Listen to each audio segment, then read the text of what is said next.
I want to acknowledge that our Brandon office is located on Treaty 2 lands, the traditional homelands of the Dakota, the Anishinaabe, Cree, Dene, and Métis peoples. However, we work extensively throughout Manitoba in the lands of Treaties 1 through 4 and the southern portion of Treaty 5. RMED respects the treaties that were made on these lands where we will work together. We commit to reconciliation along the path to economic prosperity. I'm excited to be able to introduce our guest today, Michelle Hall. Michelle Hall is the Client Relations Coordinator at Pier Solutions, bringing more than 20 years of municipal government experience in municipal administration, infrastructure planning, asset management, and grant funding. She has led regional collaborations and helped councils balance economic opportunity, aging infrastructure, and taxpayer affordability. At Pier Solutions, Michelle advocates for strategic investment in both new and existing infrastructure, strong inspection and maintenance programs, and clear capital priorities, ensuring communities are ready to pursue funding and make informed, growth-focused decisions. Now, what our webinar is about, as you know, the title is Infrastructure for Investment Readiness, How to Leverage Growth Through Investing in Your Community's Assets. Now, without further ado, I am excited to hand this over to Michelle. Well, thank you, Eric. I'm so excited to be here. I can't even tell you. So, I am coming to you live from the arm of Two Borders. So, shout out to those who are on that call. And if I've done it right, you should be seeing my screen. Yes? Excellent. Okay. So, just give me 1 second to change here. And here we go. So, I guess a lot of you maybe know me through my previous career with the Arma Pipestone, where I spent more than 20 years wearing most of the hats right up to CAO. Over those years, we saw the excitement of a booming oil field as well as the downturns that followed. And I saw the importance of a strong economic developer and how the relationships that you build really impact and keep a community resilient. Staying connected to your business community is a strategy that you can use today. I've always been drawn to community growth, and through community edge training, I was inspired to see infrastructure as a key driver of growth. And that's what led me to joining Peer Solutions. At our core, Peer Solutions' purpose is to connect people. Founded in 2014, we work on bridges for all levels of government, private enterprise, short line rail, and pedestrian bridges. We're a full service bridge company offering both engineering and construction services. We connect to our clients, solving problems with honesty, innovation, and practical solutions. I want to help you use infrastructure to make connections and drive economic growth in your community. Municipalities have a lot in common with their businesses. You have a small staff, a tight budget, and everyone wears multiple hats. There's too much to do in a day. You don't have the experts on staff you wish you did. And there's always new regulations and codes that impact you. The comparisons don't end there. As municipal government is closest to the people, so too are your locally owned businesses. Owners and staff live nearby and likely have deep connections to the area. Some of them may even have a relative or two in your local government. While you organize the community events, your businesses are the supporters, making regular contribution in time, prizes, and donations. They also own expensive infrastructure and equipment and often feel that government does not appreciate their value to the economy. You each have to think locally to keep operating and try to attract regionally or even internationally for growth. Sometimes you're even competing for the same talent pool, with staff moving between public and private on a regular basis. So, knowing where we have common footing, it becomes easier to build relationships. You need to understand your business community and how you can work effectively together. To understand municipalities, we look first to their legislation. Municipal governments are created at the pleasure of their province and have no separate standing in Canadian law. So, by that measure, the municipality of Cartwright-Roblin has the same legal standing as the city of Brandon. And if you think about it, they're not so different. They each have an elected council, employ staff, pass budgets, and aim to improve the lives of their ratepayers. The people who are elected to council are just regular citizens, now with a title and the ability to make an impact on their community. The Manitoba Municipal Act provides that a purpose of a municipality is to provide good government, services, facilities, and other things that are necessary or desirable, and to develop safe and viable communities. Among other powers, economic development is specifically measured in the Act as something a council can encourage. Strong and supported economic development is one of the strategies councils use to maintain and grow their viable community. Bringing it back to infrastructure, we look to the Act and see that municipalities must maintain their roads, but only to the standard to which the municipality expects it to be put. While we might like to have paved rural roads, the traffic volume probably doesn't indicate a need for asphalt. But what if the business on that road can't expand or work efficiently because the road or bridge needs to be improved? Councils have to balance the needs of today with their hopes for the future. And this is where you come in, building relationships with your businesses, creating the link that puts you at the table to help council make strategic decisions about infrastructure. Why should you invest in infrastructure? If you want to keep your seniors locally, welcome both new Canadians and recent grads, and have space for your growing families, you need infrastructure. As a broad term, it includes housing, community centers, roads and bridges, trails, water and sewer, and waste disposal. Infrastructure is the limiting factor on your growth, and it can sometimes feel like a chicken versus egg problem. What needs to come first? The housing, the utilities, the roads, the jobs? No council wants to invest in a new development only to find that no one wants to live there. As a first step, we always want to maintain the infrastructure we do have. Maintenance generally costs significantly less than building new, which makes it attractive. But think beyond the project costs from your business's perspective. When you personally encounter a detour or a shortage of nearby parking to a business, are you as likely to shop there? Or do you choose a competitor that's just that little bit more accessible? Maintaining infrastructure is often less disruptive, taking only a few days, and is seen as proactively managing your assets.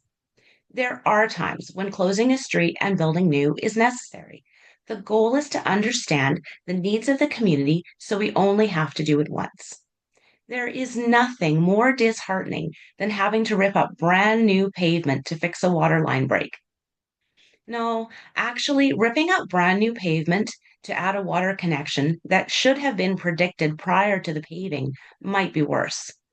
When you have a pulse on the community and your business's future expansion plans, you provide public works and council the opportunity to do advanced planning and save both money and reputation. Maintaining infrastructure maintains public trust. We want people to trust that the roads, bridges, water systems, and emergency infrastructure will be reliable and available when they need it. By the way, that's not one of Pier's bridges. But can you imagine this as an image shared of your community? As economic developers, you may also be tasked with media relations and communication. These are not the images you want people to find when they search your community. Instead, this is what we want people to find. Have you ever been to a community where the whole town is just pretty? Everyone's yard is trimmed, there are flowers, freshly painted murals, and then gone to the next town over and it's falling down buildings and neglect. I'm not saying this is council's fault. Far from it. The difference between the two towns isn't money, it's energy and engagement. And that's what you want your councils and businesses to share. You want your municipalities to fight for your businesses, promote them, and be partner in their success. Economic development is all about leveraging partnerships. So first think about the ones that are in front of you. Municipalities have an incredible reach. You have the ear of the citizens, and through the Association of Manitoba Municipalities, councils have a direct and powerful lobbying line to the provincial government. Through the Federation of Canadian Municipalities, you have a lobbying line to the federal government too. And don't forget about EDAM and EDAC as resources and support. Your professional associations can provide education, mentorship, spark new ideas, or even borrow successful initiatives from other communities. They also educate and lobby for your profession and can provide guidance to the provincial and federal governments. RMED is another key partner you've got to bring to the table. RMED complements your work by providing data, tools, and expertise to support informed decision making. Their facilitated processes help you identify readiness, gaps, and next steps. They help you stay connected to the regional and provincial priorities, keeping you aligned for funding. And RMED is trusted by councils to bring neutral, evidence based information that supports you in your conversations with councils, funders, and partners. Plus, they're really fun to brainstorm with and help you find innovative solutions to your community. Also, consider how your businesses are involved in partnerships. Do you have an active chamber of commerce? An active chamber provides your businesses with their own mentoring, support, and lobbying. You might partner with a chamber to assist with a community event and then encourage them to bring their ideas and concerns directly to council. Remember the first time you presented to council? Did you find it a bit overwhelming? Your chamber reps might too. So it's a great chance to share what you know, help them prepare, and maybe even sit in with them for moral support. If you've never been to a chamber meeting, reach out and ask if you could present at their next meeting. Bring an update from council. Talk about your business attraction and retention strategy and get some real time feedback on what's working and how to improve. Consider going a little more outside the box and attend an industry conference or a trade show as a guest. As a recent example, have you ever attended Ag Days? Your local businesses are there, and there's education sessions that can give you insight into upcoming trends and opportunities. With your broad perspective, you might see a potential partnership between an exhibitor and your business community, or a chance to promote your community as an expansion location. As CAO, I found Ag Days to be a valuable experience. I made connections with an immigration consultant, learned about new equipment that would improve service delivery, and strengthen relationships with local businesses. It's an opportunity to chat in a lower pressure environment where the goal is simply to make connections. And the next time you have something to share, your business owners will remember your face and your sincere interest in their success. We need to build trust between industry and economic development so they see you as both a resource and a valuable partner in their strategy.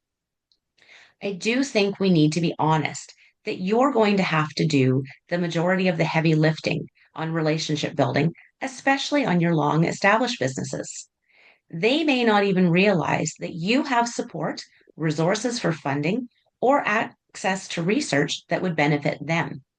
You need to build a relationship built on trust so you can have those candid and confidential discussions about their needs. So now I've got you all on board to create strong relationships. How the heck did we get your foot in the door? Well, that brings me back to infrastructure as economic development. If there is one thing we can all agree on, it is that infrastructure needs more investment. Asset management reports estimate there is a $270 billion municipal infrastructure deficit, and unfortunately, it's growing. At the same time, we're facing increasing pressure to provide housing and all the services and infrastructure people need to live and work in their communities. So we're not keeping up to our assets as they age, and there's a need to keep building. There simply isn't enough time or funds to do it all, so strategic investment is critical. As an economic developer, you can play a key role in helping shape strategic planning by understanding what is needed to grow your community and regularly sharing that information with your council. Strategic plans are heavily influenced by your community's development plan, zoning bylaw, and secondary plans. These documents help shape what can be built and where, allowing council to plan the necessary utility capacity and traffic safety, as well as influence businesses, residential, and recreation spaces, and where they should concentrate. This is the part where at least one of you is going to say, "Yeah, but I'm not invited to strategic planning." We need to change that so that council connects your work to long term success. We know that economic development is about 98% effort over many years with 2% press releases of success, and too many judge you on that 2%. But when we look at communities that are growing, they've had decades of slow, steady progress that compounds into major opportunities. That rhythm of slow, steady work reminds me of Jim Collins, renowned researcher and author of Good to Great and Great by Choice. In Great by Choice, Collins introduces the concept of the 20-mile march, based on the idea that consistent, disciplined progress, even in unpredictable conditions, and hello, that's municipalities, that's what separates striving organizations and communities from the struggling ones. To illustrate this, let's just imagine we've got two people, Jamie and Kate, who decide to walk across Canada. They start on the same day, in the same weather, with the same goal. Like all ambitious journeys, theirs is going to be long and unpredictable and demanding. On the first day, Jamie and Kate set out to walk. It's a beautiful day, so Jamie walks 30 miles and Kate walks 20. After 3 beautiful days, Jamie's pushed hard, completed 90 miles, and then it starts to rain, and Jamie has a blister. So on day 4, she walks 2 miles and takes a break. Kate, on the other hand, walks 20 miles per day, even if she's feeling good, so that on day 6, she's completed 120 miles. Jamie decides on day 4 that since she's only 8 miles behind Kate, she'll just make it up later. Next day, Jamie walks 28 miles, so she's caught up again. Jamie walks a few more days of 20 miles like Kate, and then she finds herself next to one of those gorgeous ski resorts. So she decides to take a shorter day and spend it skiing. And while she's there, she meets up with the mayor, who thinks she should talk to the local media and take another day off, and he'll tour her around the area. No big deal, right? She has proven that she can walk 30 miles. She's only going to be a couple days behind. It's no problem. And she can make up those miles in Manitoba, where it's flat. So no big deal. And the pattern continues. Jamie walks in starts and stops, nursing injuries, getting distracted, missing key milestones. She consults experts. She changes her shoes. She changes her strategic plan. She changes her daily goals. She's averaging 120 miles a week, which puts her 20 miles and 20 days behind Kate by the time she drags herself into Verdun on May 11th, discouraged and ready to quit. Jamie's trip has been a series of surges and stalls, bursts of progress followed by setbacks, determination followed by fatigue, inspiration followed by discouragement. Meanwhile, Kate's steady, daily, 20-mile progress has helped her prevent injury, though it's meant some long days in the cold. She's used discipline and consistency. She's able to plan in advance, including critical rest days, allowing her to lock in her progress and make strategic decisions.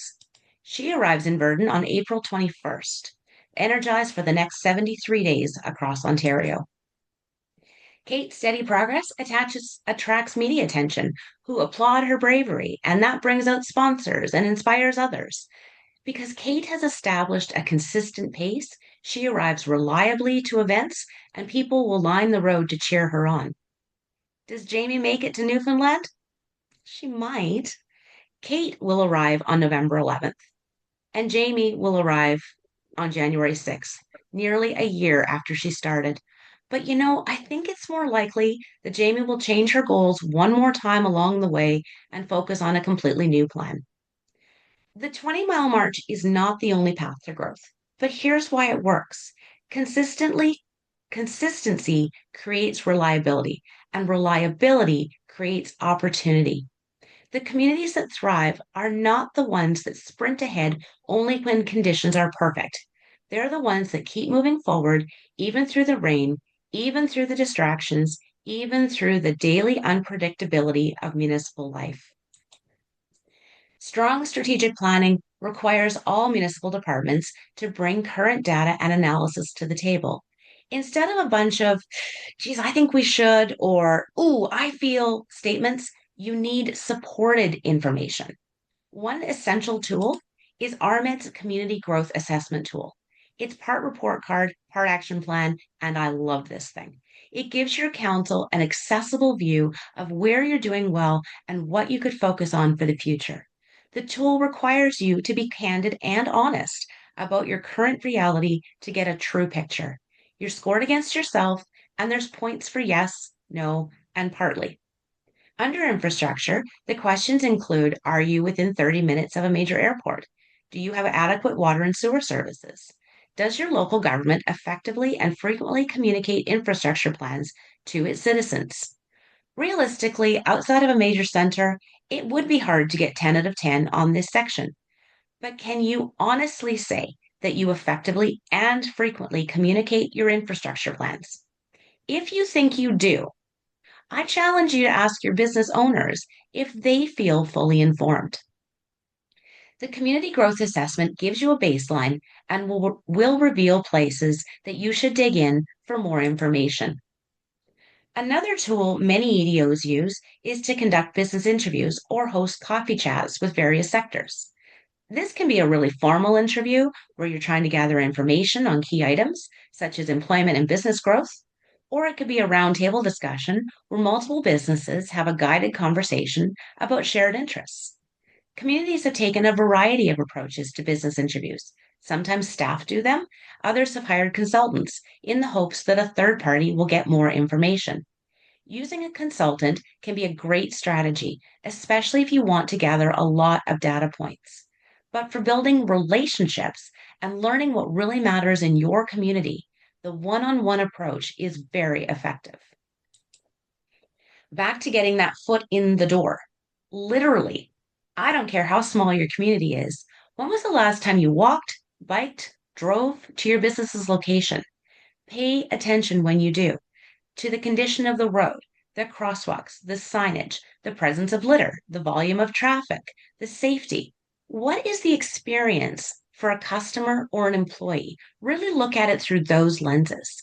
Think about their proximity to daycare, to school, where staff live and play. Can you see opportunities or improvements or gaps in services? If you see them, I bet your business owners do too. Let's say you notice two things: the sidewalk's in poor condition, and the employee parking lot looks a lot fuller than it used to. Check in with your public works on that sidewalk. Is it on the list this year? If so, use that as your reason to connect. You could let the owner know the repair has been scheduled, and do they have any concerns about the job? If the repair job is going to block the entrance to the parking lot, they'll appreciate some extra notice so no one's vehicle gets trapped in the lot, either by the form work or the fresh concrete. Don't ask me how I know that. While you're talking, now's your chance to ask about the business. You noticed the full employee lot and how they must be growing. If you haven't noticed an influx of new people and new houses, maybe ask where people are choosing to live and why they're not choosing your community. If it's not you, what services and amenities are you missing? Lead with curiosity, and you may learn about expansion plans, a search for bigger space, or their need for new specialized skills. One of the things you're probably missing is some kind of infrastructure, and that's information council needs for planning. It could be more daycare, more housing, or more developed land in a business park. What about a street extension, upgrading a weight restricted bridge, keeping in mind a 10-ton restriction really limits the size of delivery vehicles, both product in and product out. Every kilometer of detour adds costs and time. Now that you've opened the door, make sure you follow up on what you've learned. People love to talk about infrastructure, the condition of the roads, the lack of services, the need for more ice time at the rink. I don't want to encourage negative thinking either, but our infrastructure deficit means there's always something that could be improved. And that's our common ground to start relationship building. We find the projects to have big return on investment for the community. Another way to get in front of your businesses is to just bring them information. Please don't rely on only email and a newsletter. Think about how much email and information you have coming at you in a day. This is a place you need to be targeted and personal. Everybody can sign up for the Manitoba and Canadian government news releases. Between the two of them, I get an average of 30 emails a week, and there's more than 100 links buried in them. Now, a lot of it isn't relevant, but there's a gem or two every week. Eric and I started this conversation about connecting economic development to infrastructure with the release of the Regional Tariff Response Initiative through Prairies Can. This program is intended to assist businesses negatively impacted by new tariffs by boosting productivity, growth, and diversity of markets. It's a combination of loan and grant program and could be a huge win for coordination between municipal governments and the private sector. One of the eligible activities is to strengthen supply chain logistics, which could be an amazing opportunity to improve your transportation infrastructure. Think about a business whose usual customer is in the US, but tariffs have them considering expanding more into Western Canadian or even European markets. As part of their growth strategy, they'd sure like the municipality to upgrade the road and bridge to the proposed new warehouse.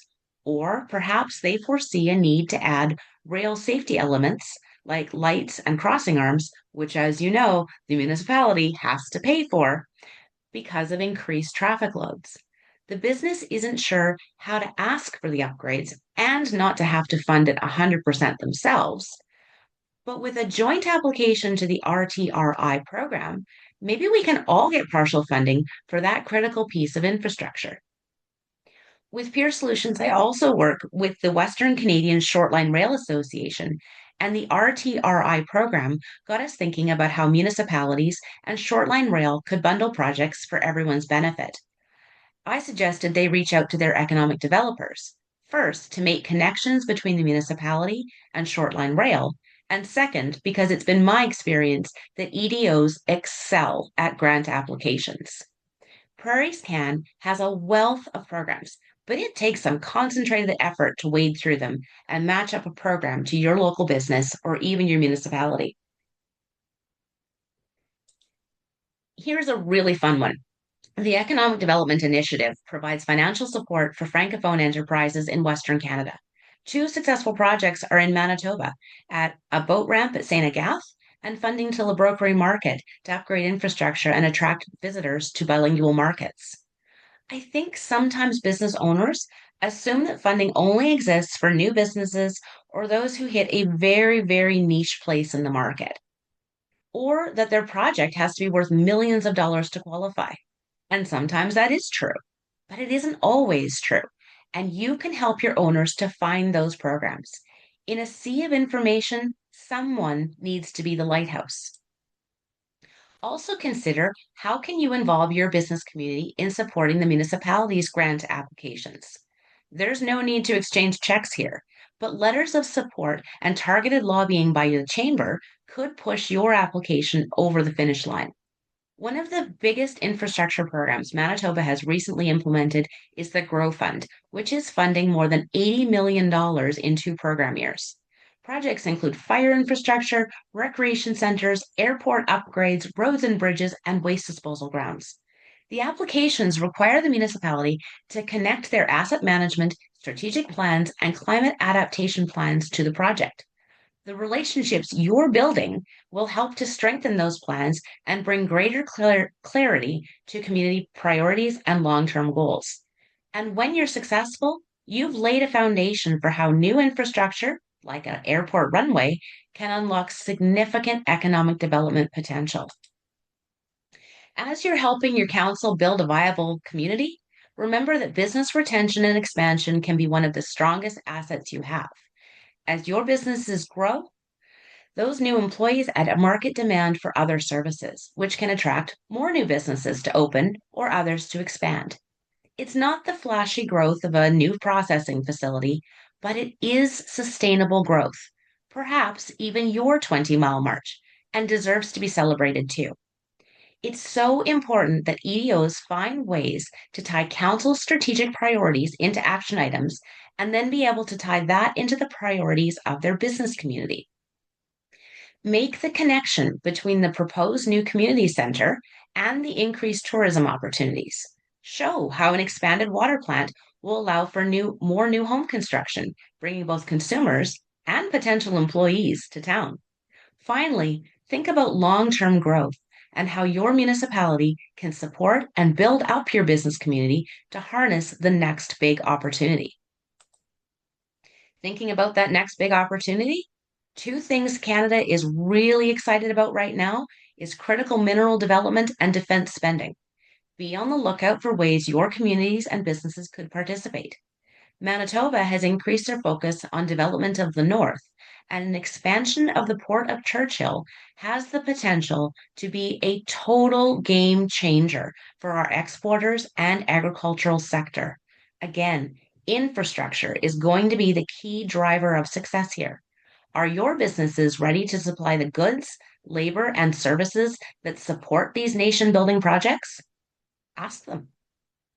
What infrastructure investments can you make now that will allow your community to help your businesses get product to market, house an influx of new workers, or better compete in the global economy, not just the local economy? These opportunities won't arrive all at once, but the communities that prepare with steady intention will be the ones positioned to benefit when the moment comes. But growth, it doesn't always follow a predictable rhythm. Sometimes it arrives overnight, the way it did when the oil sector surged in southwest Manitoba in the early 2000s. Suddenly, we needed more of everything: roads, houses, rental property, electricity, jobs for spouses, recreation, daycare, and oh my God, classroom space. Although the boom eventually slowed, the infrastructure that was built continues to benefit us. One of the major things we learned from that experience was that our infrastructure, like most rural municipalities, was not built for the loads hauled by semi trucks and mining equipment. We had significant costs, and the heavy loads shortened the lifespan of road surfaces and bridges. It was a necessary but expensive part of growth. One of my council's key priorities was to maintain and improve their infrastructure to support growth and use some of the increased revenues to build out a rural water pipeline and an expanded lagoon system. That legacy will maintain safe and reliable utilities long into the future. The lesson from both experiences is the same. Whether growth comes slowly or explodes onto the scene, strong, forward thinking infrastructure is what allows a community to seize opportunity instead of being overwhelmed by it. Your communities don't need superheroes, they need champions who show up, stay curious, and move the needle forward a little more each day. Every conversation you start, every business you visit, every insight you bring to council is another step in your march towards a stronger, more resilient community. And when each of us commits to that steady, intentional progress, the impact is nothing short of transformational. So go out there, build the bridges to your businesses, pave the road to success, and create the trails that turn potential into prosperity. Thank you very much for attending today. That was amazing, Michelle. Thank you so much. As I mentioned, even during our dry run, that I was excited for this presentation that you had, because it's not so much going on, the idea of smokestacks chasing. It's, build it and they will come, but it's build it or maintain it so they will stay. Like, we see roughly 80% of any growth that happens in our communities happens from within, whether it's one new employee or a business branches off or grows. You were dead on with that conversation. Like, what can we do infrastructure wise to support the growth of the business, to support the people that are coming in, everything else that goes with it. One question I do have on that, though, just with conversations that I've had with other folks, when municipalities are tasked with, maintaining what they have, whether it be, rural roads, urban roads, how do you find is the best way to deal with that conversation? Do we spend X amount of dollars dealing with gravel on our rural roads, or do we look at investing in um, local infrastructure within the urban setting? Oh, that's a complicated one. So I didn't want to make it too easy for you. So, that is fair. So I think that that's a lot about where that strategic planning comes in. And when we're clear about what the goal is, sometimes that makes that conversation a little bit easier because we've set a path of where we want to go. And it's all about that 20-mile march, I think, in that you can't do everything in 1 year. There's not enough time, there's not enough money, there's not enough resources to ever do all that. So from my perspective, we do have to balance our rural needs as to our urban. And I know that that's a really hard conversation to have because even sometimes you get the reports will come out and they'll say, well, this road services one farm, this road services one business. But how big is that one farm? Is it 500 acres or 15,000? How big is that business? Two employees or 70? So there's some under that's where I think economic developers can help shape the conversation in relaying that context back. Sure, you have a report that the road is in poor condition, but what's the traffic counts on that? Start looking at who would use it if it was in better shape. Does that help? yeah, you betcha.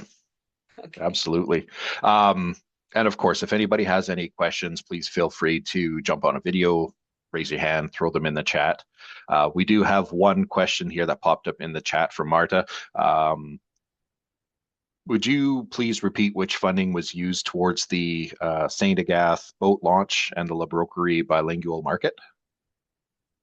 Absolutely. I was so excited when I found this. It is the Economic Development Initiative, EDI, and it's through Prairies Can. And it is meant to fund programs in communities where it's the less prominent language. So obviously in Manitoba, that would be the Francophone language. And those are one project had a very significant grant. The other one was quite a lot smaller, but still we got two. And sometimes you'll see some of these federal programs come out and Manitoba doesn't get anything. But I think it's because we're not necessarily looking for it, we're not applying. Yeah, absolutely. And that's where I appreciate your comment about RMED and EDAM. You know, there's a network available there. If you've got any questions, like, hey, I've got this project, I'm looking for funding. What has anybody else done out there that could possibly help? And it's a great network to tap into the knowledge across the province with. So I appreciate that. And one other thing is, I appreciate you mentioning about, you know, not just programs, but especially with the increase in defense spending. You know, there is opportunities there for rural Manitoba, and it's just knowing what, like, it all starts with engaging your businesses. Like, it doesn't need to be a formal 30-minute sit down. Even stop in for a coffee while you're ordering your coffee. Hey, how's business going? What are you looking at doing? And all of a sudden, you're learning that your plastics manufacturing industry just brought in a new line that could actually have a dual purpose for military use. Now you can line them up for military projects. It's all about, you know, knowing what's happening in your community and knowing how to, you know, support them or keeping that in the back of your mind what they're looking for in the past. Well, you know what? That's exactly right, Eric, because there's so many businesses out there that you just don't know about because they're busy quietly doing their own thing and they don't ask for anything. And we don't mean to not engage with them. We just have not taken the time or haven't had the opportunity. So even for municipalities that issue a quarterly or monthly newsletter, why not just drive some of them around? Drop them off. It's a way to it's all about getting your foot in the door. I know how impossibly hard it is to cold call businesses. You just feel like why would they want to take my call?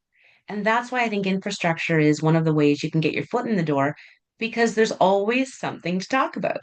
I just spent 2 days at the Saskatchewan Association of Rural Municipalities, and everywhere I went, somebody had a comment about something in Regina that was frustrating them in some way that had something to do with infrastructure. It might have been the roads or the traffic lights or the size of the real district and just how incredible that building is, it's not always negative, but it is a way to get talking. Yeah, absolutely. Oh, sorry, Jolene, just seen your chat come up. And yes, no worries. All of our webinars are recorded and they can be found on our website at rmedcorp.ca. So everything that we've done in the past is available there as well. And that leads me to another thing that I had completely forgotten about, and I apologize for that, the post-webinar survey. So I'll let everybody get a chance to fill that out. Think of any additional questions.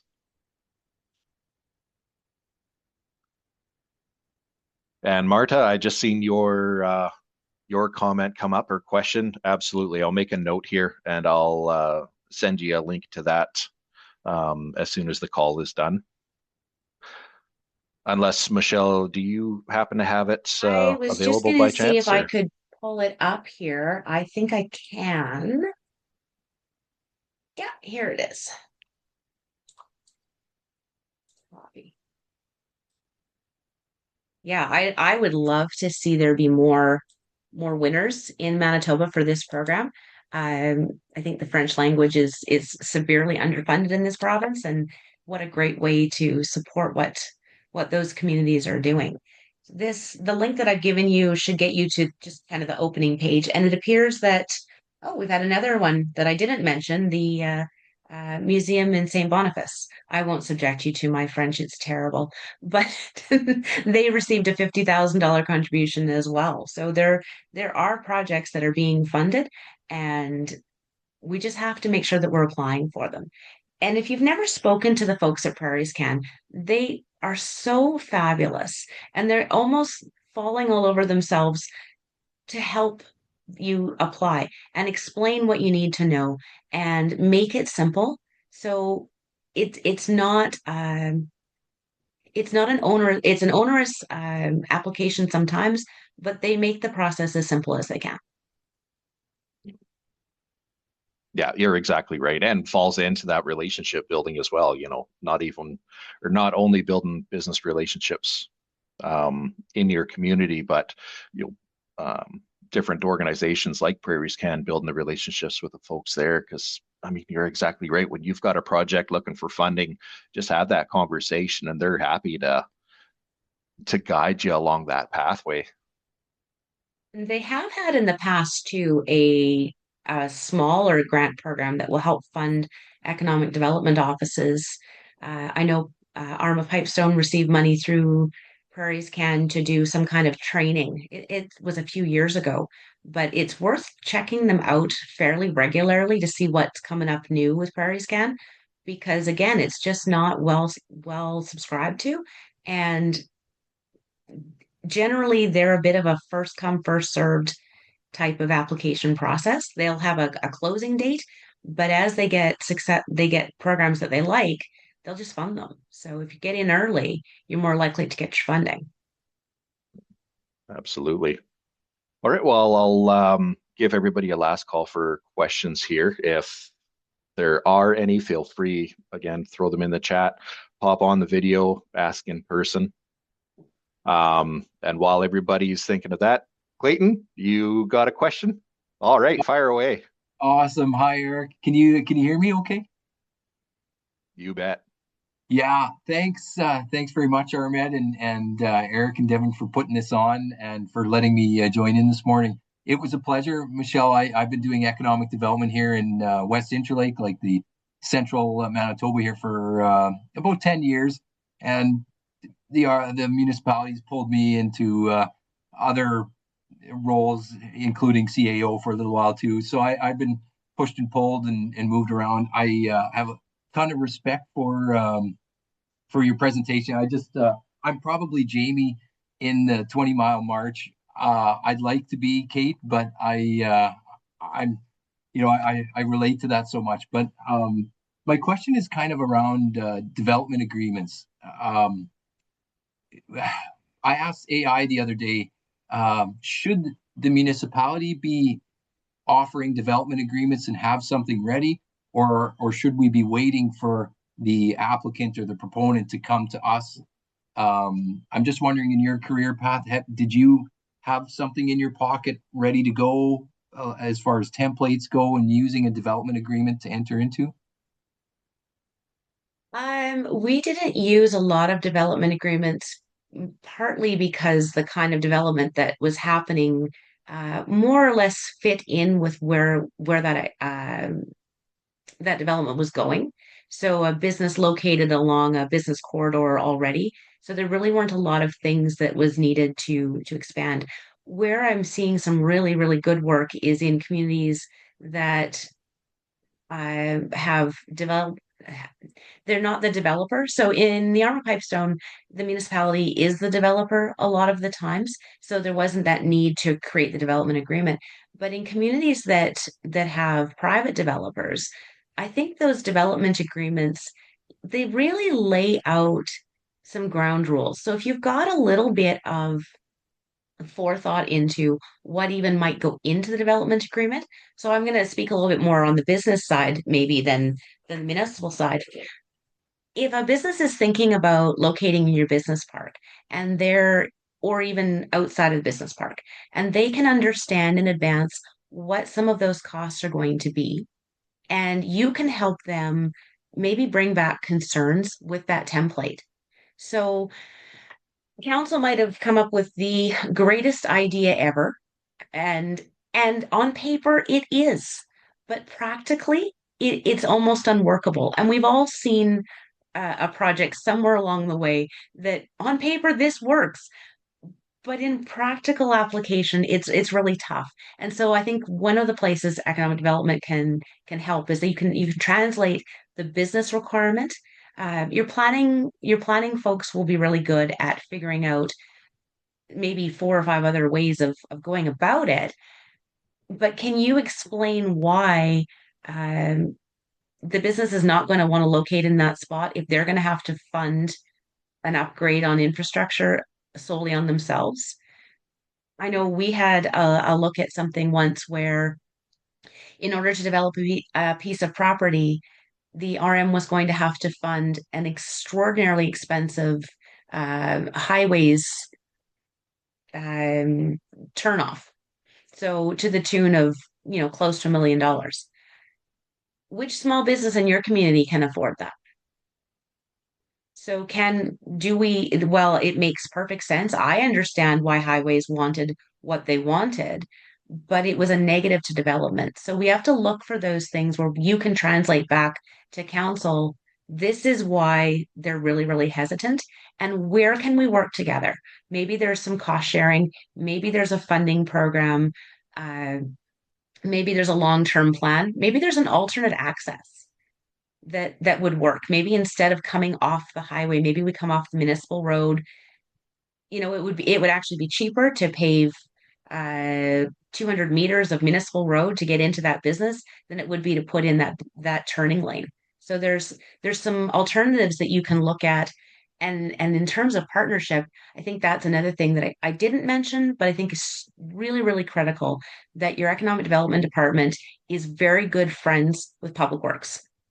You've got to be right inside Public Works and understand what their challenges are so that when you're proposing solutions, they're also thinking, yeah, that makes good sense, or hey, Michelle, this is why that doesn't work. Again, looks really cool on paper and is unworkable. And it could be as something as simple as fire access. We had a subdivision proposal one time, and both the fire chief and Public Works looked at it and said, absolutely not. Absolutely not. There is no way to get a snowplow through that efficiently. And there is one way in, one way out. If anything's ever on fire, this is a real problem. So I thought that was really interesting to like use your internal network as well. Great. Thank you so much. Great insights.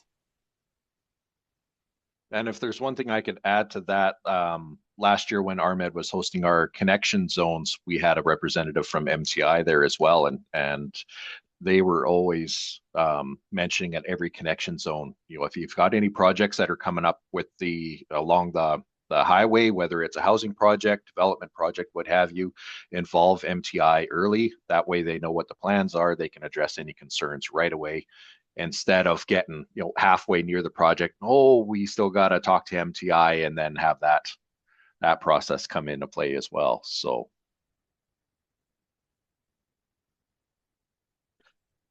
all right. Well, if there are no other questions, before I let everybody go for the day, I just want to remind everyone that our webinar coming up next month on April 9th will be our case study launch for Vermilion growers and the North Great Trails, which was supposed to be in person a couple weeks ago, but unfortunately, Manitoba weather in February, I think we know how that goes.